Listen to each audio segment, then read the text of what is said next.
Amados, vamos abrir a palavra do Senhor em Mateus capítulo 24, versículos de 1 a 14. Evangelho de Mateus 24, primeiro evangelho, de 1 a 14.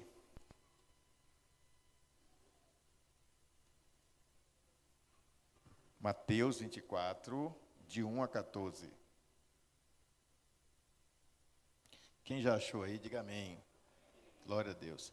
Veja se a pessoa ao seu lado aí, ela não tem Bíblia. Porque se ela não tiver, aí você vai poder emprestar a sua Bíblia a ela, para que ela possa também ler. Se bem que hoje em dia, quase todo mundo usa mais o celular, né? Então, se você não tiver Bíblia, mas tem um celular, você pode colocar aí Mateus 24, de 1 a 14. E nós vamos ler juntos aqui. Eu vou ler a versão NVI, nova versão internacional, certo? Mas você pode ler na sua versão aí que você tem em mão. Tá ok?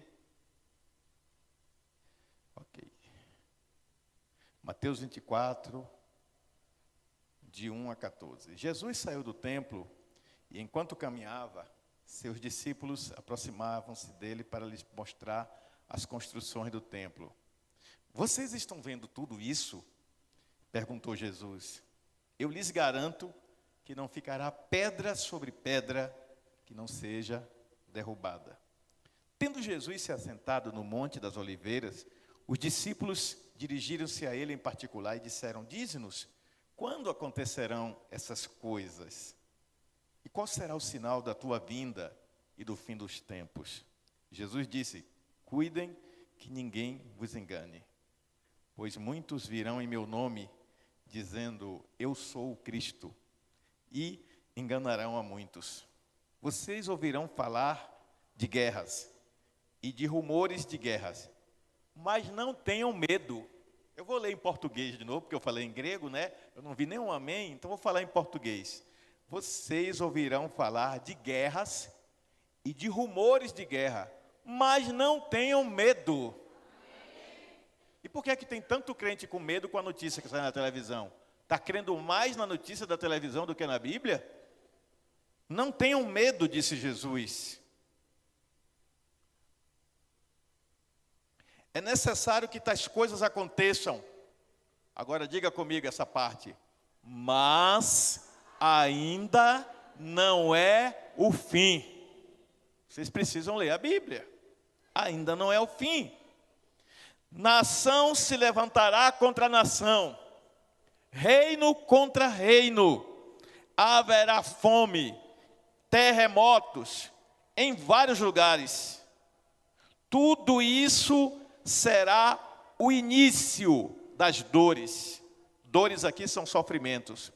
Então eles vos entregarão para serem perseguidos e condenados à morte. E vocês serão odiados por todas as nações por minha causa. Naquele tempo, muitos ficarão escandalizados, trairão e odiarão uns aos outros. E numerosos falsos profetas surgirão e enganarão a muitos. Devido ao aumento da maldade ou iniquidade, o amor de muitos se esfriará. Mas aquele que perseverar até o fim será salvo. E este evangelho do reino será pregado em todo o mundo, em testemunho a todas as nações. E então virá o fim. Olha que Jesus deixou tudo muito claro. O título da palavra de hoje é Jesus está voltando. Prepara-te. Diga para a pessoa do seu lado. Quando a gente fala isso, Jesus está voltando, prepara-te, parece que a gente está dizendo que Jesus vai voltar amanhã. O que a gente está querendo dizer é que hoje estamos mais próximos da volta de Jesus do que estávamos ontem. Existe a teologia, que é o estudo das coisas referentes a Deus, não é o estudo de Deus.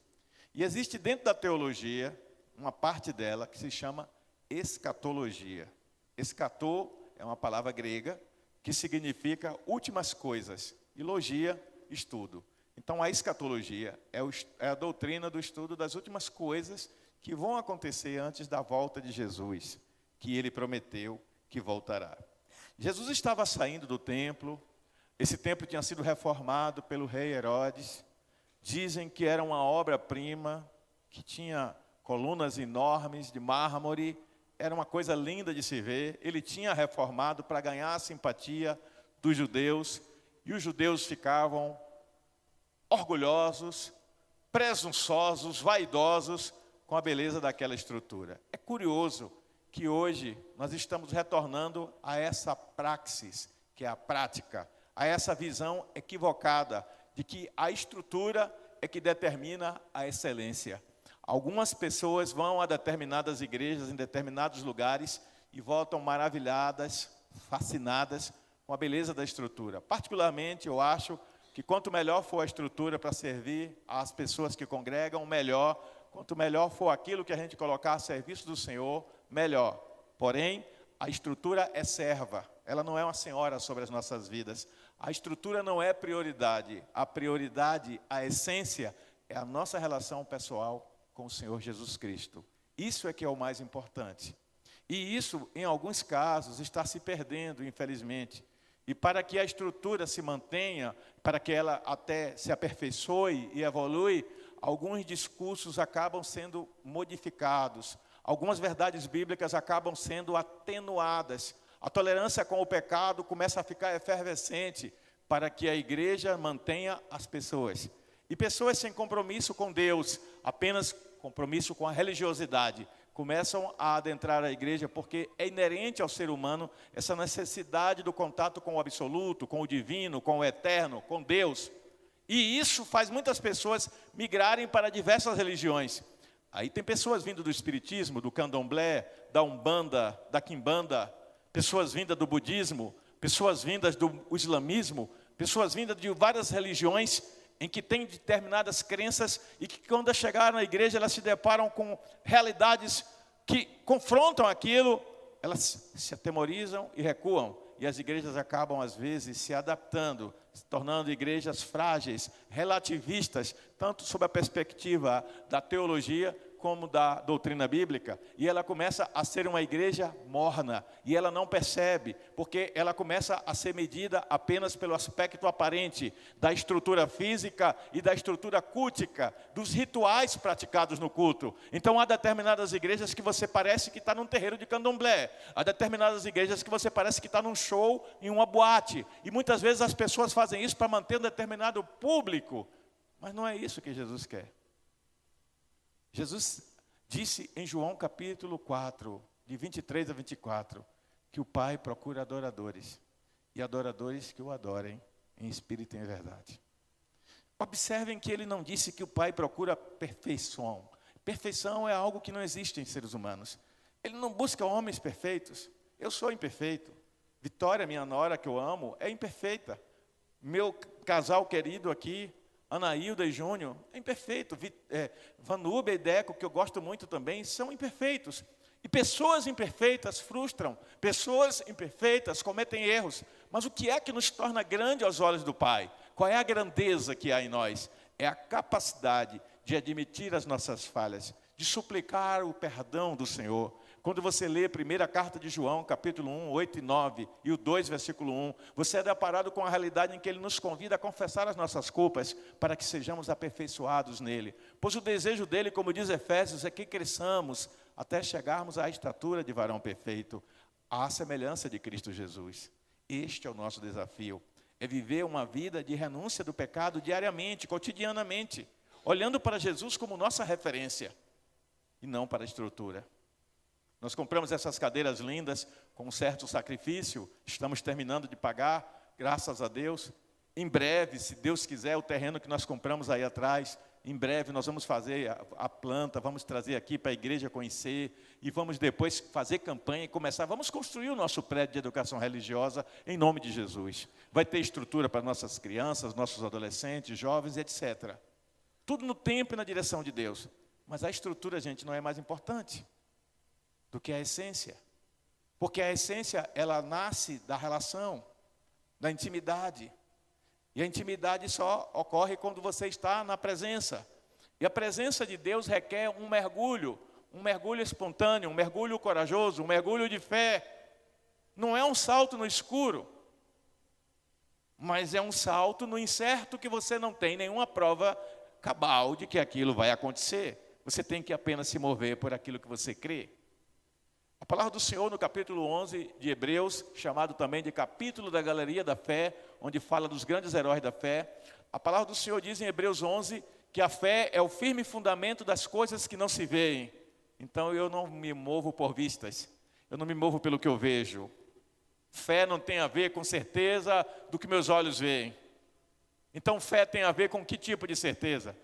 A fé é o firme fundamento, eu digo sempre, o fundamento é alicerce. É sobre isso que está construída a minha fé, a verdade de que Cristo é o único Senhor e Salvador da minha vida. E que dele que vem toda sorte de bênçãos espirituais. E que até quando as bênçãos espirituais não vêm na forma que eu quero, é porque Deus sabe o que é melhor para mim.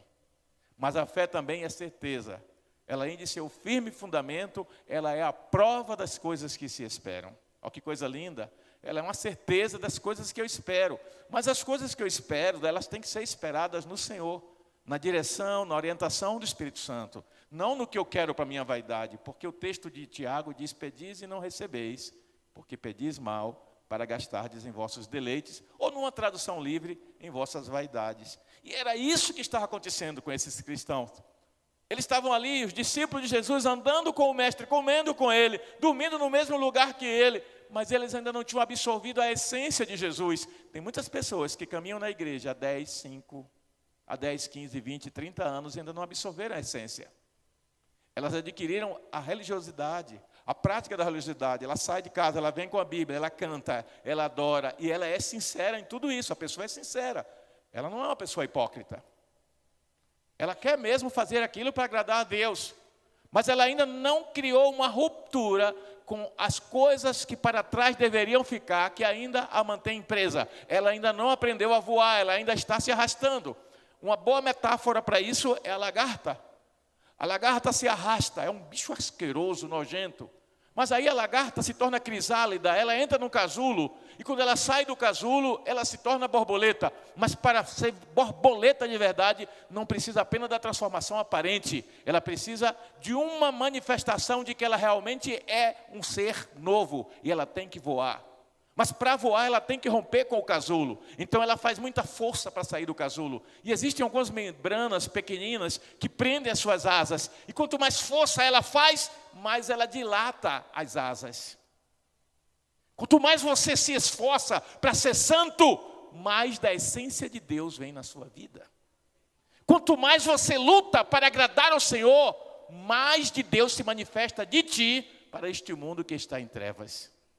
A Bíblia diz no livro, primeira carta de João, que o mundo espera com grande expectativa a manifestação dos filhos de Deus. Você é filho de Deus. Você não pode ser um crente religioso, que vem à igreja pelo hábito, pelo costume. Ah, meu Deus, nunca mais eu fui na igreja, recebi uma palavra.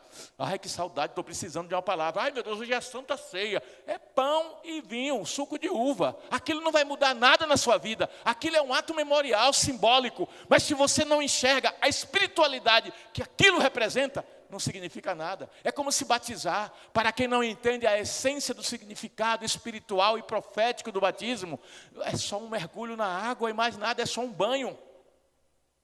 E por isso muitos estão fracos e doentes, porque não estão enxergando com os olhos espirituais. E há duas maneiras de se ver as coisas: com os olhos naturais e com os olhos espirituais. Os olhos naturais estão baseados na compreensão e na percepção do intelecto humano. Mas os olhos espirituais estão na dependência da revelação do Espírito Santo. E a revelação do Espírito Santo, ela se dá cada vez mais profunda à medida que eu mergulho na presença daquele que é o Senhor da minha vida. Eles saem do templo, eles estão maravilhados com a estrutura. Olha só, gente, o que eu não daria, se fosse possível, e o que você que está me ouvindo não daria em casa, você que está ouvindo aqui, para viajar no tempo, se pudesse ter a máquina do tempo e ver Jesus. Sentar e ouvir a palavra do Mestre.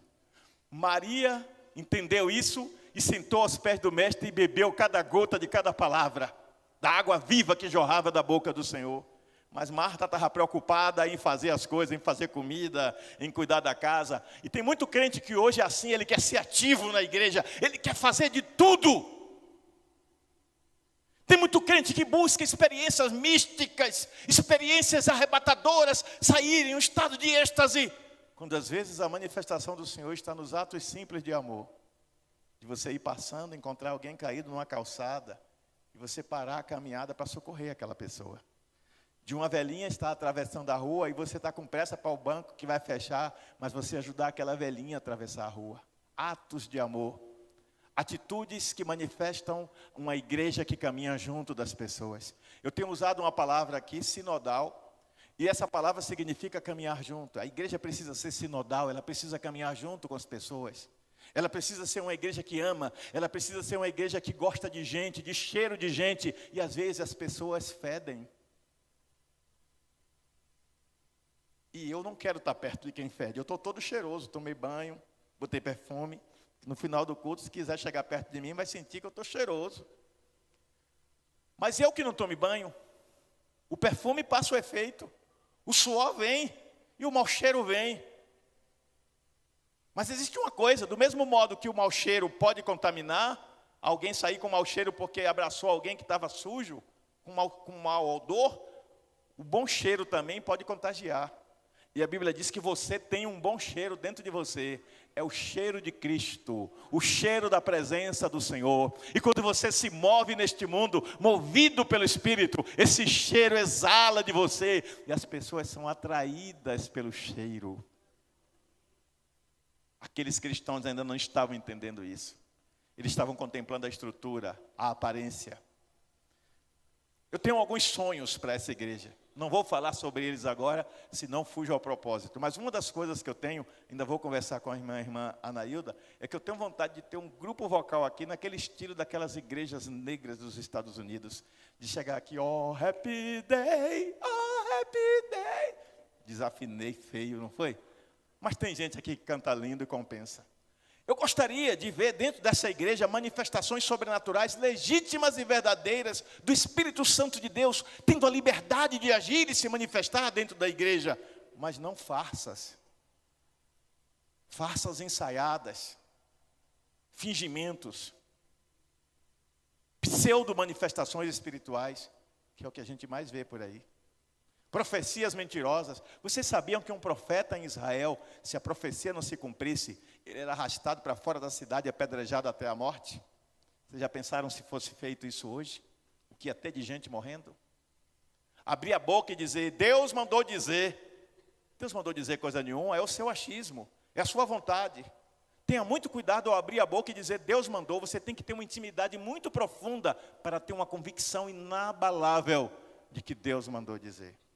Eu estava assistindo anteontem o Jornal da Globo, aliás, antes do Jornal da Globo, alguma coisa da Copa dos times que estão disputando lá nos Estados Unidos, e aí tem um humorista que ele se vestiu de mago, e ele previu que o Fluminense ia perder o jogo para o time da Coreia. E aí os apresentadores não gostaram, eu percebi que eles não gostaram, pela cara que eles fizeram. Não, eu não erro nas minhas previsões, mas ele é um humorista fazendo um papel. Aí o Fluminense foi lá e ganhou de 4-2. E ninguém falou mais no assunto. Mãe não sei quem, pai não sei quem, previu que esse ano vai ter um terremoto que vai morrer muita gente em São Paulo. Não tem terremoto nenhum, no fim do ano ninguém fala daquilo. Porque ninguém quer repercutir fracasso. Mas existe uma palavra santa e verdadeira, que é a palavra de Deus, e que nunca falha. E ela revela o plano e o propósito eterno de Deus para a sua igreja e para este mundo. E ela diz a você, não tenha medo. Jesus, nas suas últimas palavras, em Mateus capítulo 28, ele disse, no mundo tereis aflições, mas tem de bom ânimo, eu venci o mundo e vós vencereis. A Bíblia não é um livro de medo, não é um livro de terror, não é um livro de sadismo. É um livro de esperança, é um livro de vitória, é um livro de fé, é um livro de uma relação de um pai movido por um amor eterno pelos filhos que estão distante deles e que, como o pai do filho pródigo, não cansa de esperar. Mas muitos estão apreciando a estrutura. A estrutura que Deus lhes deu aqui neste mundo, e tudo que você tem é fruto da bondade de Deus. O carro que você tem, a casa linda que você tem, o emprego bom que você tem, o negócio que você tem, a saúde que você tem, a inteligência que você tem, os cursos que você conseguiu fazer, a influência social que você tem, etc. Tudo vem de Deus. Toda boa dádiva vem do Pai das luzes, do Pai celestial, em quem não há sombra de variação. Mas nos perdemos desse sentimento de gratidão, desse sentimento de reconhecimento. E precisamos de um despertencimento das coisas. Observem bem o uso dessa palavra, despertencimento. E ao mesmo tempo precisamos de um pertencimento a Deus. O despertencimento das coisas fará com que perder as coisas não doa em mim, porque eu não sou dono de nada. Mas o despertencimento é seguido de pertencimento. Eu sou do Senhor, e tudo que eu sou, e tudo que eu tenho, e tudo que eu vier a ser, e tudo que eu vier a ter, é somente para o louvor da sua glória. Eu não me movo para a minha vaidade, eu não me movo para a ostentação, eu não me movo para me exibir e ser aplaudido e reconhecido. Eu me movo pela fé, para agradar o meu Deus. Por isso é que Paulo disse, ele não vivia mais. Ele estava ali, vivinho da Silva, respirando, comendo carne, feijão, farinha. Mas ele disse, eu não vivo mais, Cristo vive em mim. E aí ele explica, essa vida que eu tenho agora na carne, eu vivo pela fé no Filho de Deus que me amou e assim mesmo se entregou por mim. Mas esses crentes aqui de Mateus 24 não tinham ainda essa visão. Eles ainda estavam numa visão deste mundo. Eles enxergavam Jesus como aquele que ia reinar sobre Israel. Imaginavam talvez depondo o rei, tirando os romanos, estabelecendo um governo e governando ali Israel fisicamente. Talvez por isso Judas tenha traído Jesus, para forçar Jesus a uma tomada de posição. Porque as pessoas que têm uma visão humana, elas querem encontrar atalhos. Presta atenção, atalhos não são caminhos. E quem busca atalho está fugindo do propósito, pois o propósito do Senhor é que você ande no caminho, porque é durante a trajetória do caminho, é durante a jornada que Ele vai revelando a você o que Ele quer em cada instante da sua vida. Os discípulos de Emaús estavam saindo de Jerusalém entristecidos porque Jesus havia morrido. Jesus tinha ressuscitado, eles não tinham sido informados disso. E Jesus caminha com eles. Eu acho maravilhoso isso. De tanta gente que tinha em Jerusalém, Jesus escolheu esses 2 discípulos. Inconformados, entristecidos, arrasados, destruídos, esbagaçados emocionalmente, espiritualmente, porque o mestre tinha morrido. Eles amavam Jesus de verdade, mas eles tinham uma visão humana. Eles não atentaram que Jesus disse, em 3 dias, destruam esse templo, ele estava falando dele, e em 3 dias eu o reconstruirei. Nenhum sinal será dado a essa geração, senão do profeta Jonas, porque assim como ele ficou 3 dias no ventre do peixe, é necessário que o Filho do Homem fique 3 dias no ventre da terra. Jesus deu todas as pistas, mas às vezes nós não estamos atentando para a revelação da palavra, estamos observando o que os olhos veem, o que é óbvio, o que nos envaidece, o que nos engrandece, o que nos dá estabilidade e segurança. Queremos estar na zona de conforto, como Jonas, quando foge de Nínive, cidade que matava profetas. Ele não vai lá porque ele tem medo da morte, ele tem medo da destruição, ele tem medo do que o espera. Você não tem que temer o amanhã, você tem que acreditar que o Deus que você serve é vivo, é verdadeiro e Ele cumprirá as suas promessas.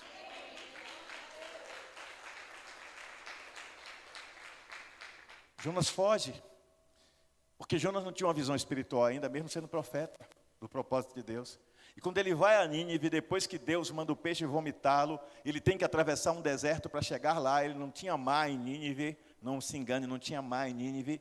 Ele teve que passar por um deserto onde Deus foi trabalhando a alma dele. E quando ele chega em Nínive e ele prega, o povo se converte, o rei se converte, o povo se arrepende, o povo veste cinza por ordem do rei. Arrependimento, quebrantamento, manifestação do poder de Deus. E ele fica indignado com um pé de abóbora que nasceu e está morrendo no final da tarde. Tem muitas pessoas se indignando com os cachorrinhos que estão na rua. Eu estou indignado, rapaz, essa cidade está demais. Misericórdia, o prefeito tem que tomar uma atitude, o tanto de cachorro que tem na rua. Eu não sei, não durmo de noite. Se você devia não dormir de noite, é pelos seus parentes que não aceitaram Jesus, você sabe para onde eles vão. Você não devia dormir de noite pelo seu amigo que você diz que ama tanto e que você nunca pagou um preço de oração e jejum por ele. Você deveria sentir vergonha de sentar para falar de coisas banais deste mundo e nunca falar do amor de Deus para as pessoas que você diz que você ama. Era isso que deveria te incomodar. Não devemos ser alienados, indiferentes às coisas desse mundo. Eu me preocupo com a questão climática, com a destruição das florestas. Claro que eu me preocupo. Eu me preocupo com os animais de rua, mas eu me preocupo com vidas, com seres humanos, que em não aceitando Jesus eu sei para onde vão. Mas eu sei que Jesus é o caminho, a verdade e a vida. E ainda que eles não gostem, eu não perco uma oportunidade de falar desse maravilhoso amor e do plano eterno de Deus para as suas vidas. Quando você se foca na estrutura, você se preocupa em mantê-la. Tem mulheres que se desgastam com besteira. E aqui vai um alerta para todas as mulheres. Se desgasta porque um objeto decorativo quebrou. Se desgasta porque a parede está rachando. Vai lá e conserta, não se desgaste, não se estresse com essas coisas. Tem homens que se chateiam quando alguém arranhou seu carro, parece que o mundo acabou. Quando o seu time de futebol perde. Eu torço para um time que não faz jus ao nome que tem, Vitória. Mas eu torço, eu gosto, fazer o quê? Meu pai me ensinou a gostar do Vitória. A única vitória que dá certo é a minha nora, que é a Vitória. Mas o meu time devia mudar o nome para Empata, que eu nunca vi um time empatar tanto. Mas eu gosto. Você tem um filho ou uma filha que talvez em alguns momentos te dá tristeza, mas você não desiste dele. Você tem um marido ou uma esposa que de vez em quando te decepciona, mas você não desiste dele. Por quê? Porque você está atrelado a ele, ligado a ele, num nível de intimidade. E quanto mais intimidade você tem com o seu irmão, mais você conhece o seu irmão. E quanto mais você conhece o seu irmão, mais você se torna compreensivo, amoroso, exortativo quando necessário, oferece o ombro quando for preciso, estará ao lado dele nos bons e nos maus momentos. É aprender a rir com as suas conquistas, se alegrar, celebrar com ele, mas também chorar com as suas tristezas e com as suas perdas. É isso que é ser uma igreja sinodal, é isso que é caminhar junto, é isso que Deus quer para nós. Mas uma igreja que está focada na estrutura, ela perdeu a perspectiva. A igreja de Jerusalém, que estava sendo formada por Jesus, era uma igreja com uma visão ainda humana. Mas Deus sempre tem um propósito. E esse propósito de Deus se revela de múltiplas formas. Mas o objetivo final é um só: levar o homem para o centro da vontade de Deus. Diga comigo: eu quero, Senhor, estar no centro da tua vontade. Jesus frustra a esses homens quando ele diz assim: estão vendo tudo isso aqui? Essa estrutura bonita, olha que coisa bonita essa estrutura aqui, ó. Isso é mármore, lindo. Está vendo essa beleza toda?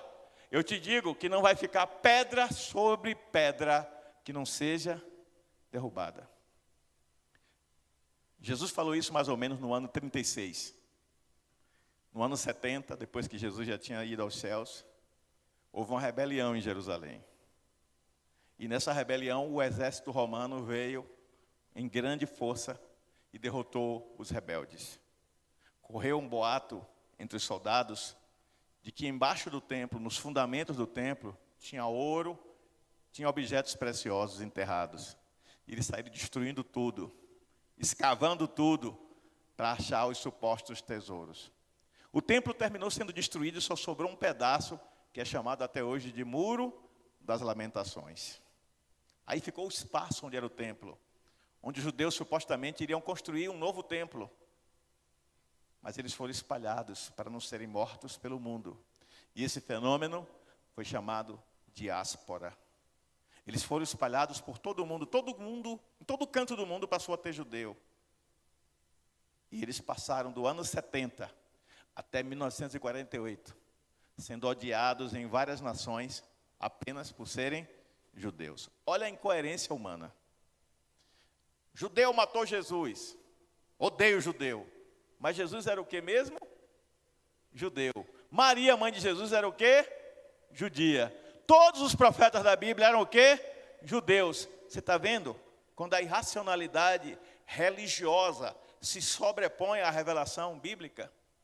Está acontecendo isso com muitos. Não importa em quem você votou na última eleição, se foi em Bolsonaro, em Lula, se você anulou seu voto, isso não define a sua fé. O pastor tem o direito, enquanto cidadão, de ter o lado dele. Você, enquanto ovelha, discípulo, tem também o direito. Você não é obrigado a seguir o pastor. Eu fui candidato a vereador, eu tive 610 votos. Se todos os membros da igreja tivessem votado e feito campanha para mim, eu tinha sido eleito. Eu não tenho mágoa de ninguém, sabe por quê? Porque eu orei e disse, Senhor, eu estou me candidatando porque eu desejo servir a minha cidade. Mas tu sabes o que é melhor. Se tu não quiseres que eu me eleja, eu não me elegerei. E eu acatarei isso como vontade do Senhor. Não fui eleito e estou em paz com a minha alma e não briguei com ninguém. Mas tem pastor aí que chegou, que foi candidato, que chegou na igreja, acabou com as ovelhas. Besteira. Respeite a individualidade das pessoas. Você tem o direito de orientar, mas não tem o direito de impor. Porque cada indivíduo traz dentro de si o Espírito Santo, quando ele aceita Jesus, sim ou não? E o Espírito fala de muitas formas. Então é preciso respeitar as pessoas. E muitas vezes nós não estamos mais vivendo um mundo de respeito, estamos vivendo um mundo de autoritarismo, autoritarismo político, autoritarismo militar e autoritarismo religioso. Paulo pregava e os crentes de Tessalônica chegavam em casa e iam conferir nas escrituras se o que ele tinha dito era verdade. Eu sempre incentivei vocês a minha vida toda. Não acreditem em tudo que eu digo. Chegando em casa, e agora tem um vídeo aí para vocês assistirem de novo. Confiram na Bíblia se eu preguei alguma heresia. E se eu preguei heresia, me confronte. Me mostre, o senhor errou. A Bíblia não diz isso não. Não é porque o pastor disse que você tem que abrir a boca e engolir. Aprenda a ruminar como ovelha. Engoliu, depois traz de novo e rumina. Para você aprender a ser obreiro aprovado, que maneje bem a palavra de Deus. E que não tenha do que se envergonhar. Olhe para a vida do seu pastor, veja os aspectos positivos da vida dele e imite. Está em Hebreus capítulo 13. Imite a fé do seu pastor nas coisas que são dignas. E se você viu o seu pastor em erro, não saia fofocando, chame em particular, meu pastor, o senhor errou nisso aqui. E se você convencer o pastor de que errou, você está fazendo um favor a ele, igual um filho. Imagine, você é filho, e você tem seu pai. E você vê seu pai flertando com outra mulher. Você, pai, você não tem vergonha não? O senhor ia gostar que mãe fizesse isso? Ele morre de vergonha porque o filho está chamando a atenção dele, ele sabe que ele está errado e ele não vai fazer de novo. Rapaz, eu passei uma vergonha terrível ali, meu filho chamando minha atenção. A grandeza está na humildade e não na prepotência. Eu posso ouvir um amém? Então essa comunidade dos discípulos de Jesus ainda não tinha entendido as coisas, como muitos hoje não entendem. Eu sou próspero porque eu tenho um carro novo? Não, eu andei muito tempo a pé, muito tempo. Juntei dinheiro quase 6 anos para dar entrada num carro, comprei financiado. Aí disseram que eu estava roubando a igreja, por isso que eu comprei um carro. Aí eu dei o carro para a igreja. Ninguém estava comentando, o pastor deu o carro para a igreja, mas quando eu comprei disseram que eu roubei. Aí eu juntei dinheiro de novo, comprei outro carro, dei para a igreja. Aí a Nilza disse, vamos parar com essa farra? O carro agora está no nome dela, sabia? O meu carro está no nome da minha esposa, porque ela disse que eu dou tudo. Porque eu não me sinto dono de nada. Eu não sou dono nem da vida. Eu estou aqui conversando com você, essa semana eu li que um pastor morreu no púlpito. Tem maneira mais bonita de um pastor morrer? Imagina, eu estou aqui pregando, daqui a pouco eu... Buf! Oh, meu Deus, o pastor! Vai repercutir no Brasil todo. Pastor Batista de Juazeiro da Bahia morre enquanto pregava sobre a volta de Jesus. Aí alguém diz, esse já se encontrou com ele. Oh, meu Deus, que maneira linda de morrer. Mas ninguém quer morrer assim, né? Todo mundo acha bonito, mas ninguém quer. Todo mundo quer ir para o céu, mas deixa para depois. Porque a gente ainda está muito apegado às coisas desse mundo. É quando você se desprende que você se torna verdadeiramente livre. Esse corpo lindo que Deus te deu, não é teu, é morada do Espírito. Cuide bem dele. Não é só não beber, não fumar, não prostituir, é cuidar dele integral. É templo, morada do Altíssimo. É saber que o Espírito Santo quer usar você para onde você for. Ele quer usar a sua boca, ele quer usar o seu olhar, ele quer olhar o seu sorriso, ele quer usar o seu abraço, ele quer usar a sua presença. Eu fui no enterro, terminei de dar uma palavra no enterro. Quando eu vou saindo, a moça do SAF me chamou e disse, pastor, ela já me conhece, posso pedir um favor? Claro. O senhor podia dar uma palavra aqui, nesse enterro? Isso o que é? Não, uma pessoa sofreu um acidente, estava de férias, não tinha dinheiro para fazer o transporte, está enterrando aqui, ó, a esposa que morreu. Não tem ninguém aqui dele. Aí chamei umas pessoas conhecidas, entramos, aí cantamos hino, deu uma palavra, abraçamos a pessoa, ele chorou, se emocionou, nunca mais vi, não lembro o nome, não lembro nem de que cidade era. Porque igreja é isso, é presença, relacionamento, intimidade. Gente precisa de gente, quer ver uma coisa? Toca no ombro da pessoa perto de você aí, toca aí, só toque de leve. Não é dando tapa não, gente, você está com raiva do bichinho, deixa para depois. É um toque sutil assim, ó, gentil. Agora eu vou fazer um desafio novo, toque a pessoa gentilmente e diga uma palavra de amor, uma palavra cristã. Diga algo para essa pessoa. Vem aqui, vem aqui, vem aqui, vem aqui, vem aqui você, vem cá minha nora. Vem cá minha nora. A minha nora linda aqui, chega aqui, deixa eu dar um cheiro nela. Te amo, viu? Abençoe. Pronto, chamei aqui, ela veio toda sem graça, que é meio envergonhada. Dei um beijo e disse, te amo. Quantas vezes que a gente precisa só de um abraço? A gente está se perdendo do que é ser igreja. Igreja é relacionamento, igreja é intimidade, igreja é caminhar junto, igreja é chorar junto, igreja é celebrar junto. Igreja é comunidade. Comunidade vem de como um. Como um é como um. Comum como um. Quando isso se tornar comum entre nós, vamos ser a verdadeira igreja de Cristo. Mas quem vive na contemplação da aparência, vive preso à ostentação. Nós estamos vivendo esses últimos dias um questionamento muito grande se Jesus vai voltar agora por causa do que aconteceu em Israel e principalmente depois que os Estados Unidos bombardeou as usinas nucleares lá do Irã. Eu acabei de ler na Bíblia que tudo isso é só o princípio das dores, que o Evangelho ainda vai ser pregado no mundo inteiro a todas as gentes e que não devemos ter medo.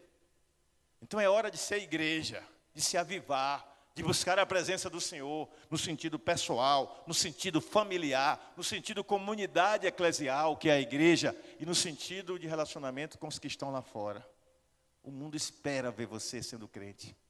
O mundo conhece os 4 evangelhos escritos, o de Mateus, o de Marcos, o de Lucas e o de João. O mundo está querendo ler o 5º evangelho. O 5º evangelho é você. É você praticando os outros 4.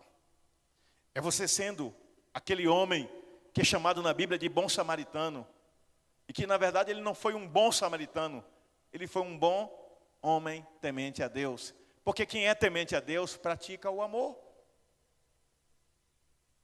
A bondade não é uma opção para o crente. É uma obrigação, é um dever. A palavra de Deus diz em Efésios que nós não fomos salvos para as boas obras. Nós não fomos salvos por causa das boas obras, mas fomos salvos para praticar as boas obras. Criados em Cristo Jesus para as boas obras.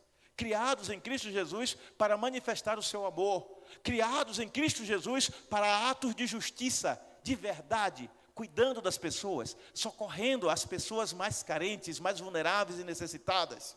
Igreja de verdade é a igreja que se aproxima. Igreja de verdade sofre junto, chora junto, mas também se alegra.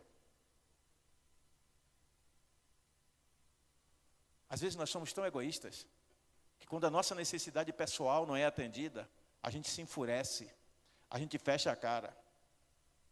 Porque a gente acha que a nossa necessidade é mais urgente e mais importante do que a dos outros. A Bíblia conta a história de um homem que tinha 100 ovelhas, 100. E 99 estavam com ele, uma fugiu. Ele deixou as 99 no aprisco e foi em busca da 100ª. Vamos imaginar que aquelas 100 ovelhas todas falassem. Imagina aquelas 99 conversando entre si na ausência do pastor. Pastor irresponsável, nos deixou aqui sozinhas. E se um lobo vier e saltar o aprisco e nos atacar? Oh, eu estou tão carente hoje, eu queria um abraço do meu pastor. Oh, meu Deus, eu queria o meu pastor aqui conversando comigo. Oh, a voz dele tão linda. Oh, eu estou com um machucado aqui, queria que ele passasse o óleo e orasse por mim. Mas havia uma ovelha com uma necessidade mais urgente. Ela estava correndo risco de morte. Ela estava na beira de um penhasco, pronta para cair e morrer. E ele pagou o preço de se arriscar para salvar aquela ovelha. E a Bíblia diz que quando ele a encontrou, ele cuidou primeiro das suas feridas e depois ele a colocou em seus ombros, ele carregou o peso dela e a levou ao convívio com as outras ovelhas. Paralelo a isso, nós temos a passagem bíblica do filho pródigo. A Bíblia diz que o homem tinha 2 filhos, um se rebelou e foi para o mundão. Depois que gastou tudo que tinha, se viu em situação de fome, de vulnerabilidade absoluta e voltou para a presença do Pai. E não é isso que muitos desviados fazem? Depois que experimentam tudo do mundo e chegam no fundo do poço, eles se lembram do tempo que viveram na graça e na presença de Deus. E quando o filho pródigo volta, o filho que ficou em casa fica indignado porque o pai matou um bezerro, porque o pai deu uma festa para celebrar a volta dele. Indignado, ele diz: tu nunca me deste um bezerro para celebrar com meus amigos. Ele diz: mas você sempre esteve aqui comigo, meu filho, comendo do meu pão, participando da comunhão comigo. Para que mais? O teu irmão estava perdido e foi achado, estava morto e reviveu. A igreja precisa voltar a se alegrar com as vidas que são salvas, com as vidas que se arrependem, com as vidas que se quebrantam, com as vidas que se entregam. A igreja precisa aprender a chorar de novo pelos que estão perdidos. A igreja precisa voltar a ser igreja. Não uma igreja de contemplação, mas uma igreja de vivência, de prática da fé. Eu coloquei 3 tópicos para encerrar aqui essa palavra, não vou me demorar muito, para a vossa reflexão, e vou colocar o esboço com várias referências bíblicas no grupo, para que vocês possam ler em casa. E na quarta-feira, na escola bíblica de ensino, nós vamos estudar esse texto, com todas as referências bíblicas que eu coloquei, e vamos esmiuçar ele. Podem ler em casa, eu vou colocar o esboço no grupo da igreja, e quarta-feira, às 7h30, a gente vai estudar isso aqui. E eu vou esmiuçar com vocês isso aqui, tirar o máximo desse texto junto com vocês, tá bom? Então, há 3 coisas que eu gostaria de enfatizar em relação a essa volta de Jesus, que está próxima. A primeira é que Israel é o relógio de Deus. Diga: Israel é o relógio de Deus. Os sinais que estão acontecendo em Israel, gente, eles são sinais que deveriam nos fazer olhar para o mundo e dizer: Jesus está perto. Jesus disse que quando olhamos para a figueira e vemos que ela está começando a florescer, sabemos que em breve vai chegar uma nova estação. Existem coisas que são referenciais. Elas servem para nos alertar que alguma coisa está próxima. Quer ver um exemplo? Uma mulher é uma mulher segura de si, uma mulher bem resolvida, uma mulher que não tem problema de saúde. Aí, de repente, depois de um tempo casada, 1 ano, 2 anos, ela está na mesa almoçando, daí a pouco ela corre para o banheiro, qualquer lugar que ela está, qualquer coisa. Qual é a primeira suspeita? Está grávida. Ela está passando por uma mudança, hormônios. E aí faz o teste e comprova que ela está grávida. Houve um sinal. Há muitas coisas na vida da gente que são sinais físicos, mas existem coisas que são sinais emocionais. Uma pessoa por qualquer coisa se entristece, se desvanece. Ela pode estar sob um estresse profundo, ela pode estar vivendo uma síndrome de burnout, ela pode estar só passando por algum problema depressivo, ela pode estar insatisfeita com alguma coisa nos seus relacionamentos. Precisa verificar. Mas existem sinais que não são nem emocionais, nem físicos. Eles são espirituais. Imagina um crente que orava com vigor, que cantava com alegria, que falava de Jesus cheio de unção, e de repente esse crente começa a ir sentar lá no último banco, ele não sorri mais, ele não canta, ele não se alegra, ele não fala de Jesus mais, ele começa a faltar aos cultos. Qual é o sinal? Que ele está se esfriando. A Bíblia diz que antes da volta de Jesus haverá sinais físicos no mundo. Terremotos sempre existiram, mas haverá em maior quantidade. Guerras sempre existiram, mas haverá intensificação. Hoje se fala em terceira guerra mundial. Fique tranquilo, ela não vem agora não. Haverá conflitos como na Ucrânia, Irã, Estados Unidos, Irã, Israel e outras nações.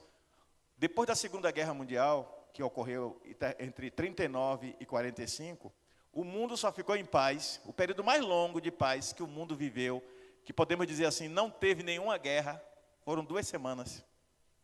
Isso é forte, né?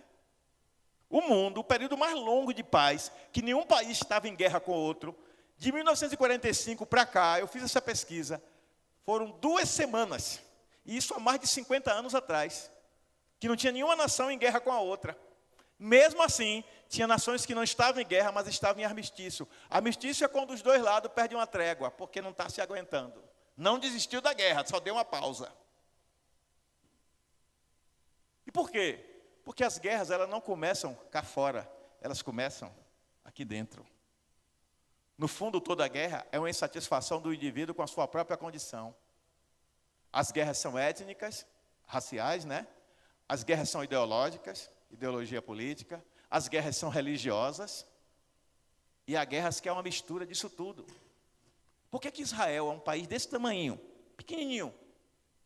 Se brincar, menor que Sergipe. É um país pequeno. Você percorre de carro em um dia. As cidades de Israel não são superpopulosas, como Nova York, São Paulo, Cidade do México, Pequim, não são. Mas por que o mundo todo olha para Israel? Por que o conflito entre Israel e palestinos interessa ao mundo todo? A Ucrânia é um país enorme, com muitas riquezas minerais. Mas pouca gente está se importando.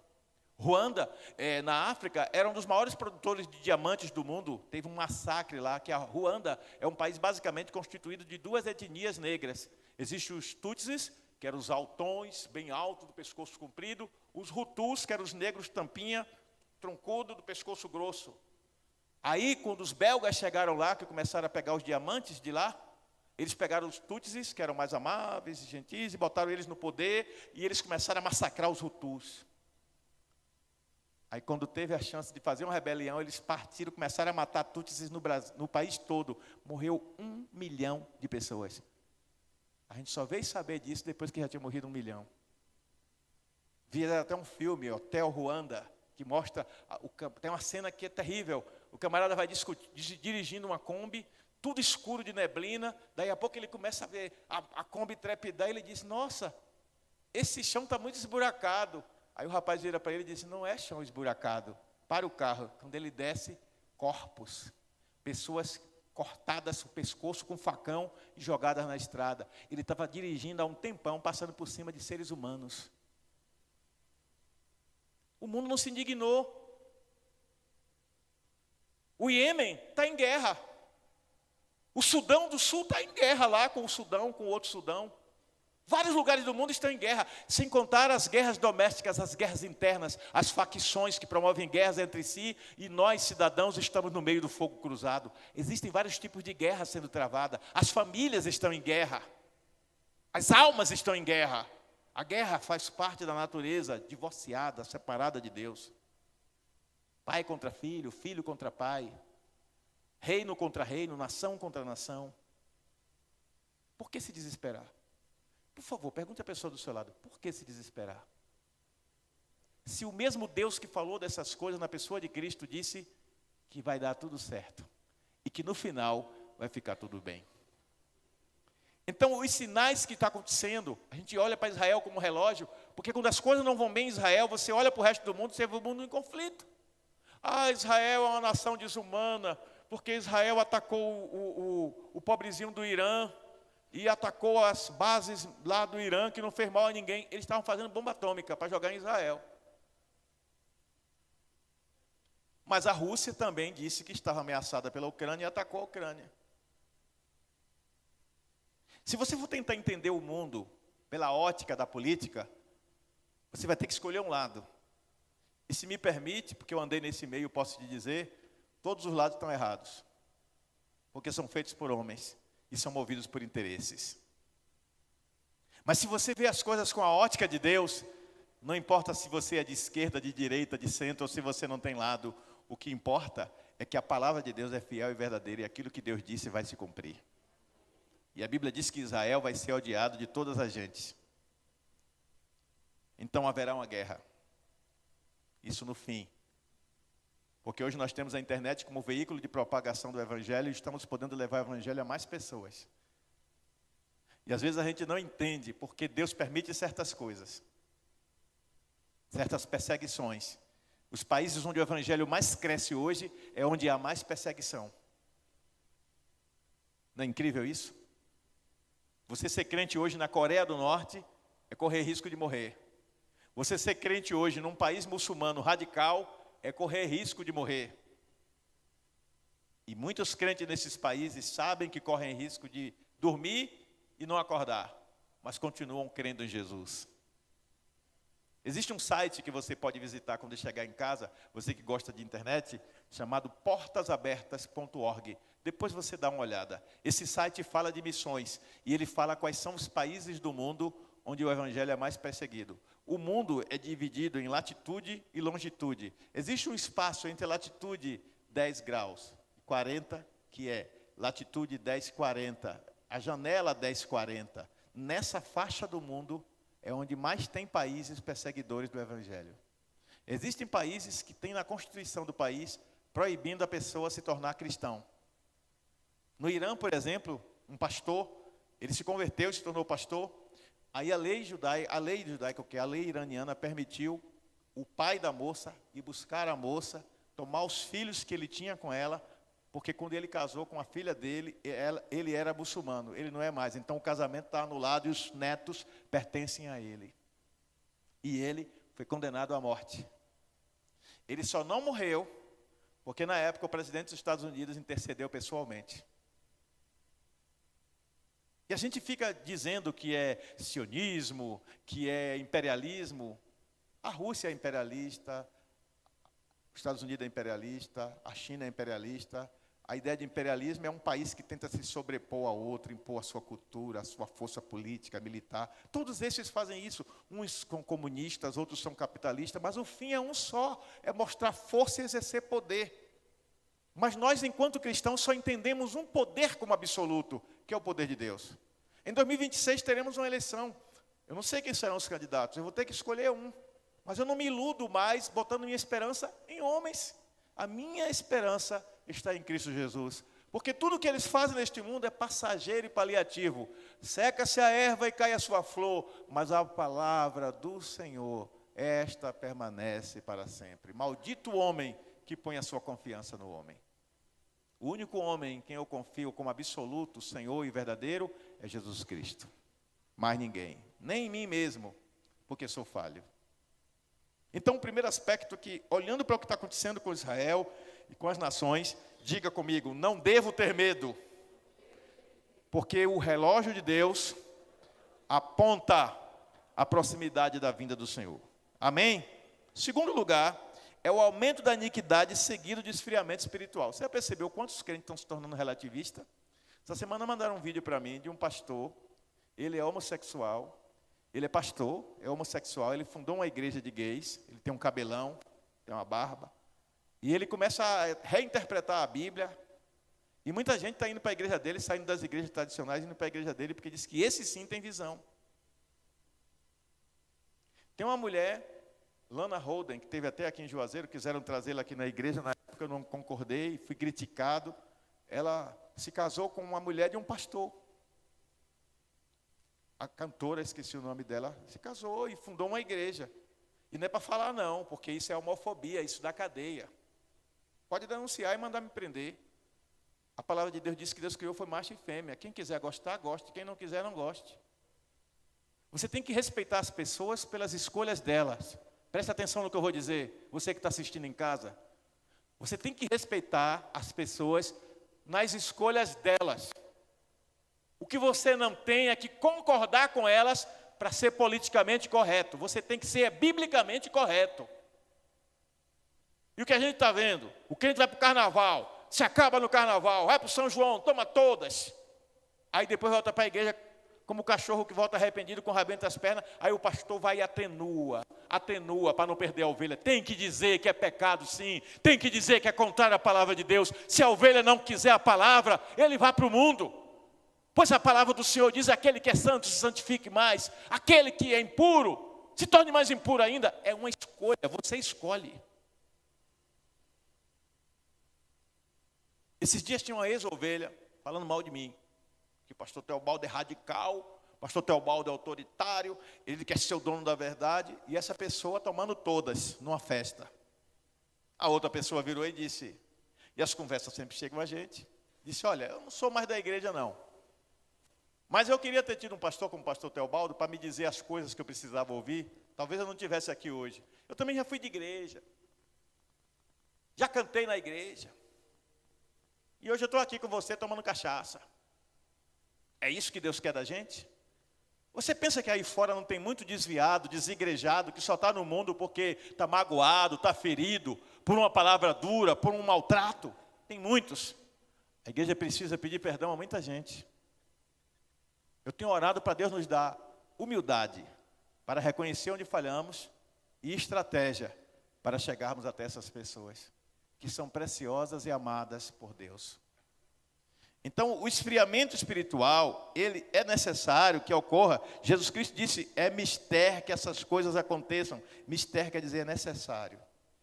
Então, haverá um esfriamento progressivo dentro da igreja. Haverá uma indiferença do mundo. As pessoas querem a religiosidade, elas não querem a intimidade com Deus. Porque a intimidade com Deus implica abandonar o pecado. A religiosidade significa praticar o ritual.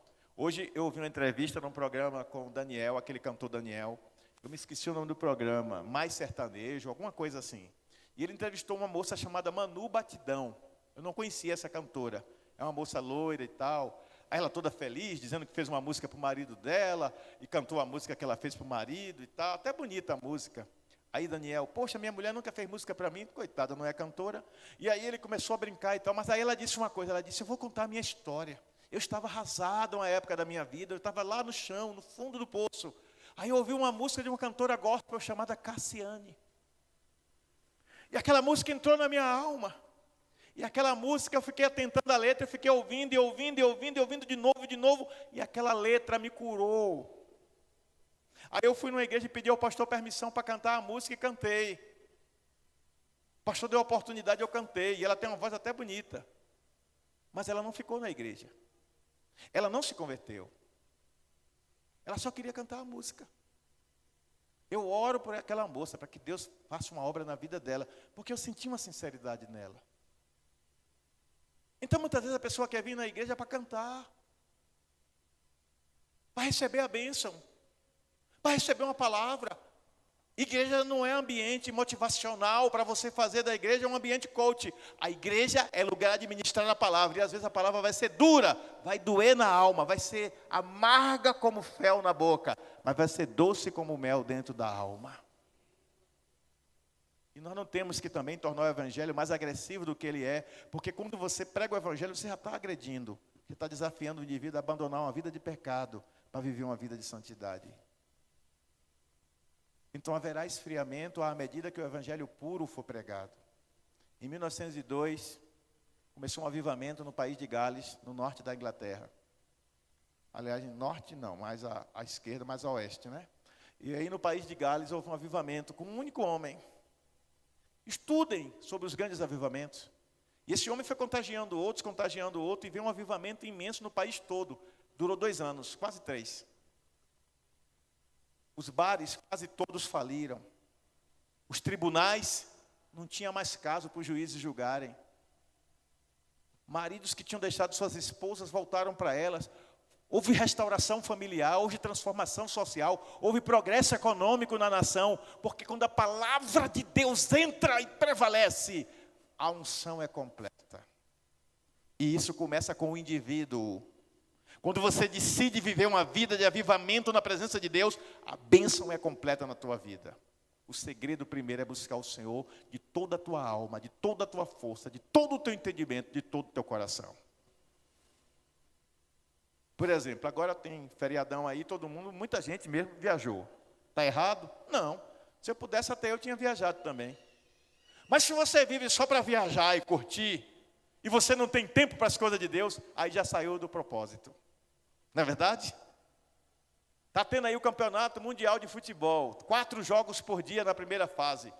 Um amigo meu chegou para mim e disse, Teobaldo, assistindo todos os jogos, todos os dias. Eu digo, isso não faz mais nada da vida. Ele está assistindo todos os jogos, todos os dias. Tem jogo de manhã, tem jogo de tarde, tem jogo de noite, tem jogo que entra quase na madrugada. Ele está assistindo todos. Tem gente que é assim, aficionada por alguma coisa. Chega uma série da TV, uma série do Netflix ou outro streaming, e a pessoa diz assim, eu vou assistir, eu vou maratonar, vou aproveitar esse feriadão. Aí senta, assiste 30, 40 capítulos daquela série, mas não gasta 1 hora em oração. Não gasta meia hora. Não gasta 10 minutos. Uma vez um irmão que foi da nossa igreja, ele dizendo que os irmãos tinham que orar, porque na opinião dele, isso numa reunião de jovens. Quando terminou a reunião, eu disse, vem cá, meu irmão, faça favor. Achei sua palavra perfeita. Eu já sabia, viu? Mas deixa eu perguntar uma coisa para o irmão. Quanto tempo o irmão ora por dia? O irmão falou tão bonito ali, cobrando das pessoas. Ele disse, eu oro quando eu acordo. Eu oro quando eu vou almoçar. E eu oro antes de dormir. Eu disse, muito bem. E quanto tempo dura tudo isso? Ele disse, não, na hora do almoço, do café da manhã, eu digo, Pai, abençoe este alimento, em nome de Jesus, amém. Eu oro ali, e depois eu oro do mesmo jeito no almoço, e no fim, obrigado Deus por esse dia. Ele disse, quanto tempo dá tudo isso mesmo? Ele orava 1 minuto. E está cheio de gente apontando o dedo para o outro, onde é que o outro deve corrigir a sua vida. Procura avivar a tua vida. O profeta Abacuque diz, aviva, Senhor, a tua igreja no meio dos anos. E Abacuque coloca a sua fé numa perspectiva de espiritualidade tão profunda que ele diz, ainda que a figueira não floresça. Vamos cantar? Ainda. E o fruto da oliveira minta, todavia me alegrarei. Oh, coisa linda e maravilhosa é viver na presença do Senhor, aleluia. Como é bom o crente ter esse dinamismo, essa visão de fé, de relacionamento com Deus, que não é a circunstância que determina a sua vida em Deus, mas a sua relação de intimidade com o Senhor. Mas por muitos se perderem disso, começam a olhar para as coisas naturais. Quando Jesus disse, Pedro, venha, ele pisou sobre as águas, mas ele não enxergou as águas, ele enxergou Jesus. E ele não afundou. Mas de repente ele disse, espera aí, tem alguma coisa errada aqui, eu não posso estar andando sobre as águas. Ele olhou para baixo, e quando ele olhou para baixo, ele começou a afundar. Minha mãe, eu fui levar minha mãe no banheiro, e chegou na porta, o banheiro é meio estreito, chegou na porta, eu tive que o andador, tirar ela do andador e segurar. Quando eu segurei minha mãe, para ela dar um passo em direção ao vaso sanitário, ela se tremeu toda, eu vou cair, Teobaldo, me segura. Eu disse, não vai cair. Aí segurei assim, perto dela, e disse assim, confia em mim, eu não vou deixar minha mãe cair. Aí ela ficou olhando para baixo. Eu disse, pare de olhar para os seus pés e olhe para mim. Ela olhou para mim, eu disse, caminhe. Ela caminhou segura e não sentiu mais medo. Jesus quer que a gente segure firme pela fé nele e que a gente olhe para ele. O autor de Hebreus vai dizer, olhando firmemente para Jesus, que é o autor e o consumador da nossa fé. É isso que nos mantém firme neste mundo e não nos deixa sucumbir às investidas desse mundo. Porque a iniquidade é a normalização do pecado. Quando o pecado se normaliza, isso se chama iniquidade. Mas você não é chamado para viver em iniquidade. Porque você não tem uma mente cauterizada, insensível. Você tem a mente de Cristo, que é sensível à voz do Espírito. E o terceiro ponto, para encerrar, é que o Evangelho será pregado a todas as nações como preparação final. Romanos 10, 14 e 15 fala sobre isso. Significa que haverá um grande avivamento e depois o arrebatamento da igreja. Apocalipse 3,10 diz, porquanto guardaste a palavra da minha lei, também eu te guardarei da hora da provação que há de vir sobre o mundo inteiro. Olha só, Jesus está dizendo a você que se você for obediente e fiel, Ele vai arrebatar você como parte da sua igreja, Ele vai levar você para estar para sempre com Ele. Paulo, escrevendo aos Tessalonicenses, no capítulo 4, de 13 a 18, ele diz, quanto ao mais, irmãos, não quero que sejais ignorantes como os demais, os outros, que não creem no Senhor.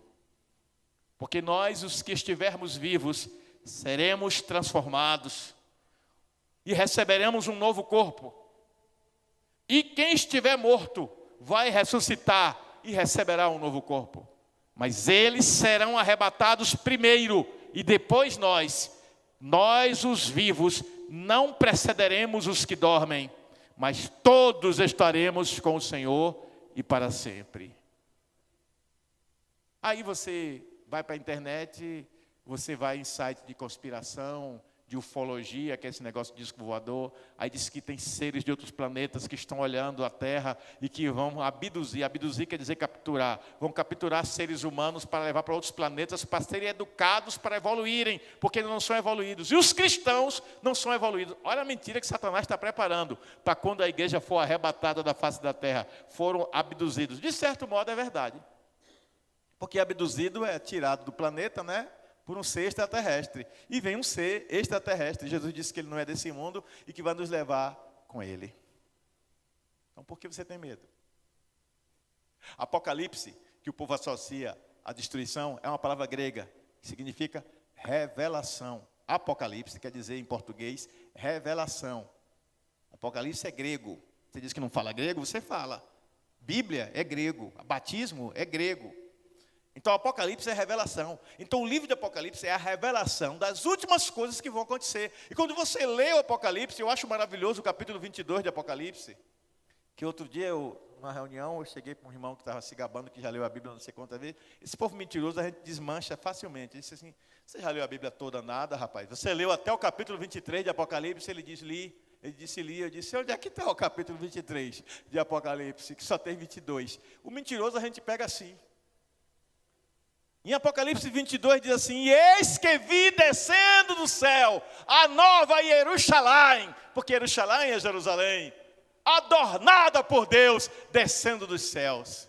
A Bíblia diz que nesse lugar celestial não haverá choro, não haverá tristeza, não haverá dor, não haverá sofrimento. Ele vai limpar de nossos olhos toda lágrima. A Bíblia fala de triunfalismo eterno pela presença e não pela prosperidade financeira. Porque prosperidade, na minha visão, é o suprimento de todas as necessidades que você tem. E o seu Deus quer te abençoar com toda a sorte de bênçãos espirituais em Cristo Jesus. Ele quer suprir você de tal forma que você transborde para abençoar outros. Eu quero encerrar essa palavra que a gente vai ruminar na quarta-feira. Quarta-feira não falte ao estudo, o esboço está aqui, eu vou colocar no grupo. Eu quero encerrar dizendo que esses sinais revelam o plano de Deus. E o plano de Deus nos exorta a manter a fé viva. Diga, fé viva. O plano de Deus nos exorta a sermos vigilantes. Diga, vigilantes. E o plano de Deus nos exorta a ficarmos prontos para o grande encontro com o Senhor. Você quer ir para o céu? Você quer morar com Jesus? Então comece a pensar no céu. Paulo escrevendo aos Colossenses, no capítulo 3, a partir do versículo 1 até o 3, ele diz assim, pensai nas coisas que são de cima e buscai as coisas que são de cima. O mesmo Paulo escrevendo aos Filipenses, ele diz assim, tudo que é bom, tudo que é justo, tudo que é perfeito, se há algum louvor, se há alguma virtude, nisso pensai. E o mesmo Paulo, escrevendo aos crentes da cidade mais depravada daqueles dias, que era Roma, ele disse, rogo-vos, pois, irmãos, pela compaixão de Deus, que apresentei os vossos corpos em sacrifício vivo, é em vida, em sacrifício vivo, santo, quer dizer consagrado, e agradável a Deus, que é o vosso culto racional. Porque o nosso culto é um culto que a gente tem consciência de quem a gente está adorando e por quê. Estamos adorando o Deus vivo que criou os céus e a terra. O Deus que nos criou. O Deus que enviou Jesus. O Deus que vai mandar Jesus buscar a sua igreja. E estaremos para sempre com Ele. Portanto, não temais. Fiquem de pé.